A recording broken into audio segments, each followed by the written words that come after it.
1886 সালের 1 মে শিকাগোর হে মার্কেটে যে আন্দোলনের সূচনা হয়েছিল তা কেবল 8 ঘন্টার কর্মঘণ্টার জন্য লড়াই ছিল না, তা ছিল মানুষের মর্যাদা ও বাঁচার অধিকারের এক আপোষহীন সংগ্রাম। তীব্র শোষণ আর অমানবিক পরিবেশে কাজ করতে করতে ক্লান্ত শ্রমিকরা সেদিন যখন রাজপথে নেমেছিলেন তখন তাদের বুকের তাজা রক্তে ভিজে গিয়েছিল রাজপথ। সেই আত্মত্যাগের মাধ্যমেই বিশ্বজুড়ে প্রতিষ্ঠিত হয় শ্রমিকের অধিকার।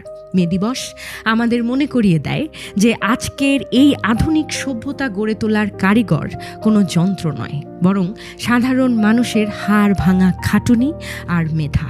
রোদে পোড়া চাষি থেকে শুরু করে শীতাতপ নিয়ন্ত্রিত কক্ষে কাজ করা প্রতিটা মানুষই কোনো না কোনোভাবে শ্রমজীবী, অথচ আজও অনেক ক্ষেত্রে শ্রমের সঠিক মূল্যায়ন হয় না। বৈষম্যের শিকার হতে হয় প্রান্তিক মানুষদের। তাই মে দিবস পালনের